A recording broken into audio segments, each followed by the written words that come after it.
How we all going again? It's Colin Embry. Got me nice purple relaxation shirt on.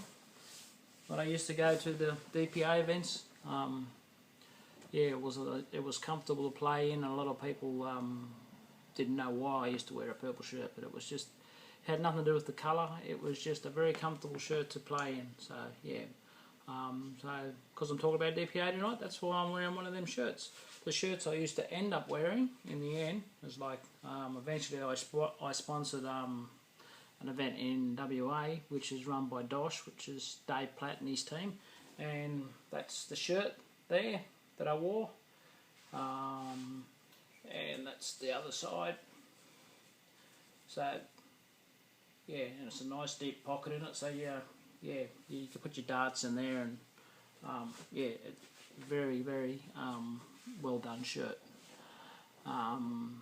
Yeah, but anyway, with the DPA events, that was one of the reasons why I come back, because it would help me to achieve my dream of actually playing over in England in the World Championships against Phil Taylor and those sort of players. That was always my goal, and I could eventually get back there if I wanted to. I'm not sure at this stage if I want to, because at the moment my mission is more to sort of give back to darts what I've got out of it, and I'd love to go over there as an information sort of a bloke, so go over there and get all the information so everyone else can go over there and know what to do. I'm just filming myself, mate, so can you go? I'll come. I'll say Ray before you go. Yes, it's my grandson. He's going home. He's been here for a few days and he's missing his mum. So, yeah, so that's what I wanted to do, go back over there. So then, you know, there's a lot of very talented people out there, and with the right guidance, they know when they get over there what to do. You know, I don't mind going over being the guinea pig, me making the mistakes. But yeah, I'd go over there and want to interview players, so you know what to expect when you get over there, because I know there is a lot of dart players in Australia that are good enough, but it's a different level again when you get over there, from what I can gather. Yeah, and I don't know if I want to put that amount of work and commitment into getting over there as a player, but that could change up the road, because I'm working long hours in the taxi at the moment. It's not something that's high on my agenda at the moment, but that could change with time. So, but with the DPA events, what I first found was when I went there, it took me about 5 events to get qualified for the last 16.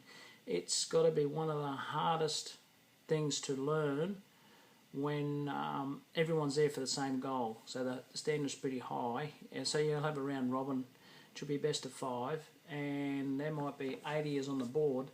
And depends on the numbers. Normally they'd only take the top 2, so you'd have to either go through and win all your games, or maybe lose 1. If you lost 2, well then it was, you're a touch and go whether you got through any further, unless it was a very hard board, and there was, you know, which quite often happens. You know, you can have all the top players on one board because they're just drawn out of the hat. They're not ranked or anything like that. So yeah, so it was very hard to get off the board, and the very first time I got off was down in Sydney actually, and yeah, I was by myself, and I had to catch a plane, so I didn't know whether I was going to be able to get back in time if I actually won that game when I did qualify, to get back in time for the plane to come back to Brisbane. But I did my duty still. I lost quite convincingly. I think I had a shot in every game to win it, but I just wasn't good enough to hit the double on the day, you know, because I had other things on my mind, and I paid the price for wanting to go back that night instead of waiting till the next morning, and then I would have been able to focus 100% on that tournament that day. So I wasn't fortunate enough to be able to get the Monday off work, so that's why I had to travel back on the Sunday. But yeah, and that was it took me 5 events, and I think a lot of players that their very first time, few times, find the same thing, because it's a very hard comp. But yeah, then after that I nearly, if I didn't qualify on the Saturday, I used to qualify on the Sunday, and a lot of times both times to the knockout stage. The best I ever did was I got to the last four a few times, but it was still a learning curve as well, because when you go from best of 5 and then all of a sudden you go to best 11, if you have a match that goes all the way down to the wire and there's no break in between, you're the last match to finish, so as soon as your match is finished, there's no 15 minutes to get over it. You know, you basically got enough time to go and have a toilet break, get yourself a drink, and then you're straight back on.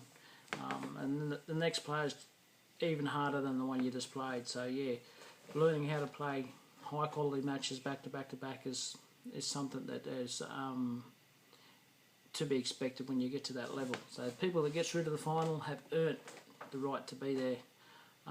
So yeah, that's very, very good. And then I went to New Zealand last year.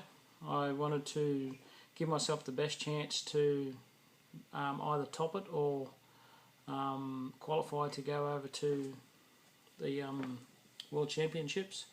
And little did I know when I got to New Zealand, I did not even know right up until we tossed the coin, we went for bull, and then holy hell, it was double start. I had no preparation at double start at all, and I go, what's going on? They said, oh, it's double start. So yeah, I had no preparation. So yeah, all the New Zealand events are normally double start. That may change, but the ones I went to were. I still got through and qualified. I think I got to the last 8, but yeah, the first fella started with very first fella I played, his first shot was 160 start, and I thought, well, what the hell have I got myself into here? Because they're used to playing double start. That's how they play their comp. So yeah, so that's just something to keep in mind.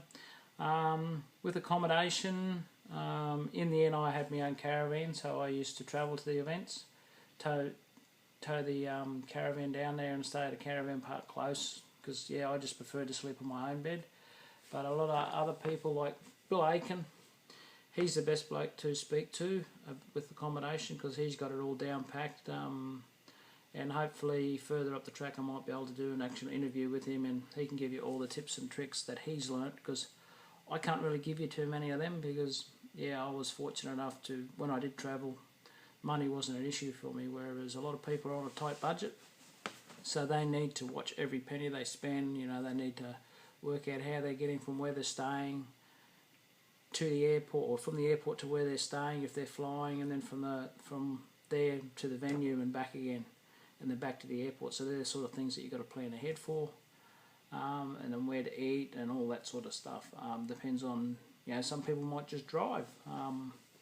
Yeah, there's quite a few players that drive to them all and just turn up in the morning. I don't like to do that, because they can be very long days, and if you've just driven, you know, you got up at 4 o'clock in the morning, and then you're driving on a Saturday morning for something starting at 10, regardless of if it's only a 4 or 5 hour drive, doesn't really matter.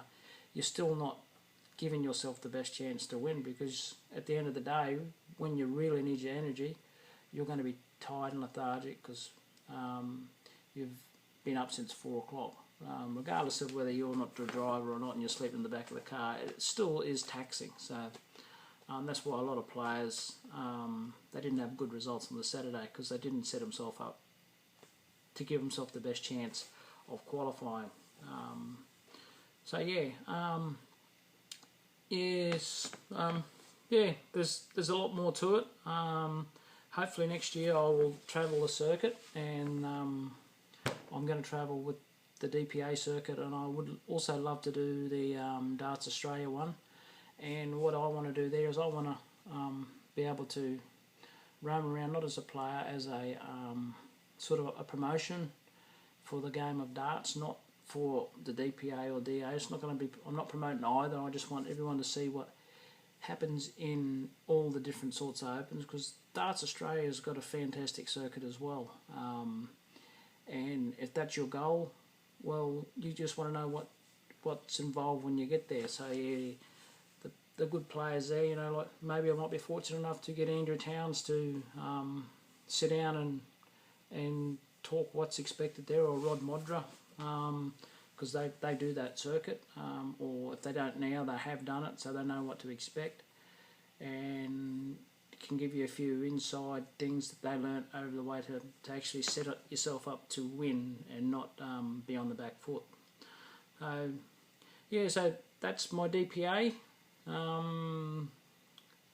journeys that I've had, and I'll be able to share a lot more with you once I travel the circuit and actually give you, live updates of games, maybe even record a few games, record with the draw, how it's done, and then you can actually get a real insight before you start going to them. So you can see that it's all professionally run, regardless of which one it is. They're all professionally run, and they've all got good administrators that are there actually for the dart players, contrary to our belief sometimes that they're not. They're there to try and help us to achieve our goals. Like my goal at the moment's not to play darts, it's to travel and give everyone else information. It's the same as the administrators. Theirs is not so much to play darts, they just want to help organise because that's what they like doing. So everyone does a great job at what they're doing, and till next time, I'm going to share my injuries that I've had over the years. But just before I move on, I just have to clear up inner cities and intercity. Because in my last video I spoke about, I played for Inner City with, which is a dart association, and then I also said we won the Inner City, which is a double start comp. So, and I also forgot to mention, I think there was Peter Banks and Dennis Driver in our side when we went out to Roma to play the six-a-side Inner Cities, which is double start. So okay then, until next time. Next time I'll be talking to you on my injuries over the years and how I've had these challenges, some in my childhood and some in my dart playing days, and how I had to adjust everything that I did with playing darts because of my injury, because it was actually on my dart hand. So, okay, until next time, I'll talk to you then. Okay then, keep tuned because there's going to be more. Okay, bye.